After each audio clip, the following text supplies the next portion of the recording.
안녕하세요 여러분, 재은입니다. 皆さん、はじめまして。私、ゼウンと申します。Hello everyone, my name is Jade. I'm Korean, I'm a business student, I'm also a YouTube creator.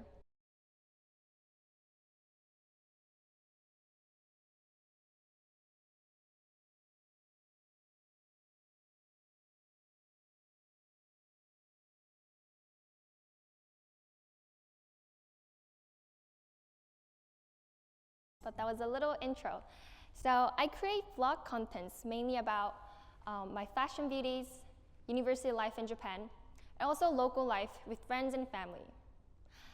Today, I want to share with you how I decided to do this and what I've learned through my life as a foreigner living in Japan.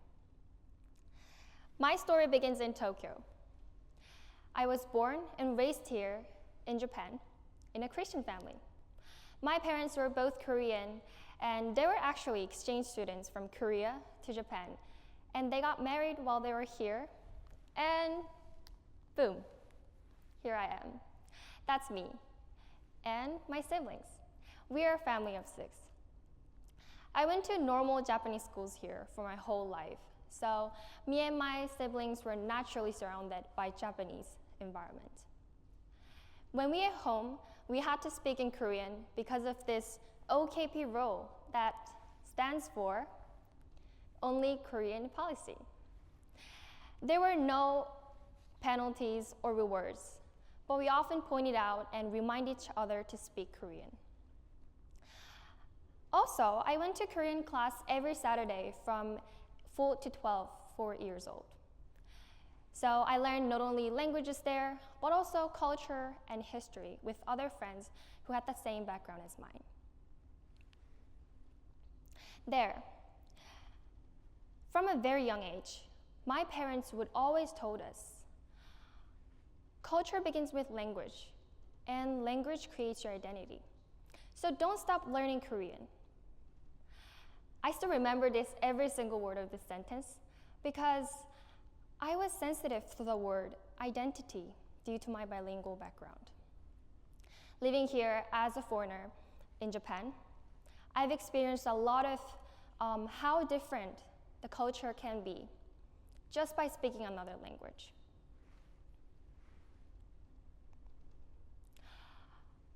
First time I felt different was when I started to attend school. In elementary, I was afraid of do my introductions in front of everyone. My name is Jeun. Je means being, and means grace. So combining these two, it reads Jeun. It's very unique, and it doesn't even sound like a girly name in here. So I went to elementary schools in Japan, and we have this the self-introduction time at the very first classes. At that time, it was the opportunity for everyone to make their presence known to their classmates. Some would share their fun hobbies, fun memories. Some would do the introductions with corny jokes. And it seems like everyone is enjoying the moments. But for me, it was the terrible time of the year because I knew when I had to say my name to the whole class, they would whispering like, wait, your name is kind of fun. It's funny. Wait, can you say that again? I was afraid of people's reactions. Like, what if people thought I am weird? And at that time, it hurts for an 8-year-old myself. Also, I remember one time in junior high, my classmates were talking kind of badly about my country. And honestly, I didn't feel good listening to that conversations. But at that time, somehow, I realized that I do have a Korean identity, even though I went to the schools here for my whole life. There were many moments like this when I felt the big cultural differences in my school life, which is amazing. But this feeling led me to think deeper about who I am and where I belong. I remember I lived with these thoughts in my mind in childhood, but things started to change in my high school days. It was a time I started to realize being different makes me unique. I remember one time my mother sent me a message, and she was like, "Tuna, do you know what your value in life is? It's not about where you're from or how much wealth you have. What matters is how you see yourself and people surround yourself with." Imagine there's a gem inside you that hasn't been polished yet. But seeing that as just a $3 piece of stones or priceless diamond is all up to you. Your name means may there always be God's grace upon your life. Isn't it awesome? Because it means that God is always with you. Don't forget what makes you special. It was a long message. But once I finished reading it, for the first time, I could truly think my name is cool and realized my identity is not something that that others can define, but it's something I define for myself. People often define you based on their values, the information they have, or nationality, or maybe their trust in you. You may be surrounded by people who will see you as just a $3 piece of stones for the rest of your life. But I do believe that everyone is born with a unique talents, and there are things that only you can do. But it's sometimes school or societies, people, jobs it's drowned out by schools, also the jobs, people. And you may be hurt for a moment when people say like, "Oh, you don't belong here. You're not good at what you do." Or, "You're not good at what you do. You're not enough." And that hurts, right?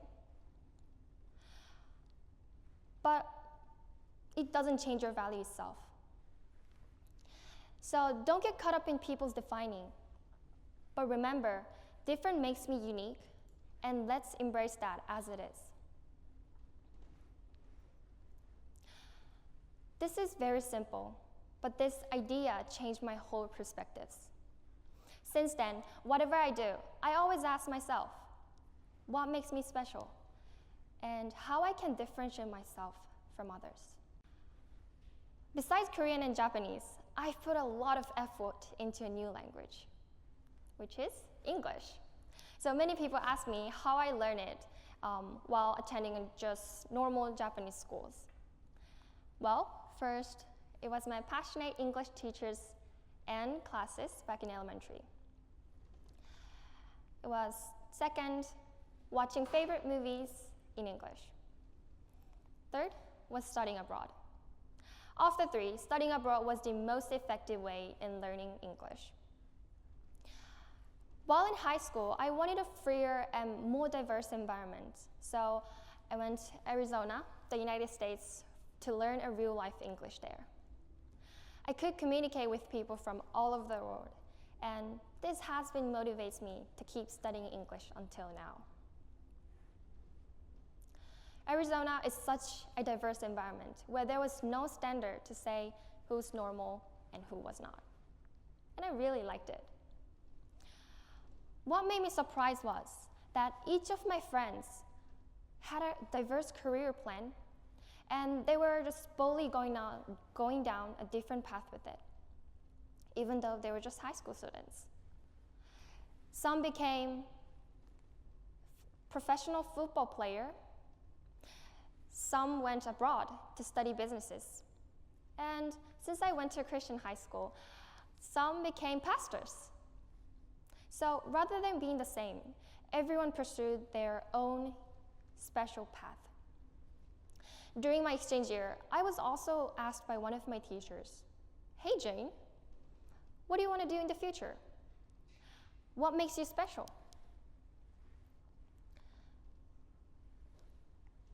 At that time, I didn't know.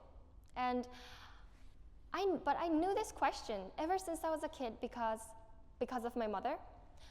But once I get asked, it really made me think, because I thought I'm too normal and have no idea what made me special.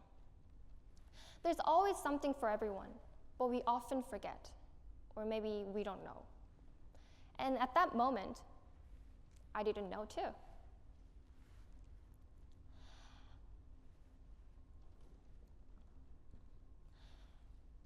And while considering about these questions, I've learned a little more about this since I started at YouTube. So while my friends in the States were finding their own expertise, I gave it a try and started a YouTube channel, which I wanted to do for a long time. I feel like this communities and this platform let me embrace my uniquenesses more, which I'm really grateful for. Then, I started to notice many things while editing videos and spending time alone. Until I documented my life with cameras and edited, I had no idea my casually switching languages can be astonishing for someone who doesn't. I didn't know I liked editing videos and was good at it. Lastly, I didn't know my people in my videos, like family, teachers, and some of my Japanese friends positively influenced me and made me the person I am today. I thought I had to accomplish really great things to talk about what makes me special. But I realized it's not something far away, but it's more nearby, like familiar things that you already have. For me, it was my background, my name, and the people around me. Rather than focusing on what I couldn't have, I just needed to focus on what I already have and find my potential from it. Now, I proudly use Zeun as my channel name, which I used to hate back in my childhood. Being able to speak various languages has exposed me to many people's values, places, and unique sensibility. The keyword of this year's TED is 지분라이사, which means to be yourself. But to be honest, it is hard to define in one word. In fact, I had a lot of trouble while preparing this theme, but this question made it simpler. What is it that makes you special? It doesn't have to be a big thing. Maybe those little things can be. But remember, those small things that is making different right now will be your advantage. Instead of obsessing over what I don't have, focus on what you have. And let's appreciate it and find your potential in it. This was my answer to what makes me special today. My gloomy childhood, patiently studying various languages, my name, my backgrounds, people around me, YouTube platform and communities, and this stage where I took a step forward with the courage brought me what I am today.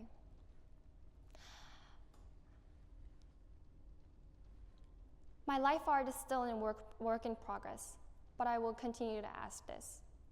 Jane, do I see myself as just a $3 piece of stones, or priceless diamond, or even more? Now it's your turn to ask. What makes me special? Thank you.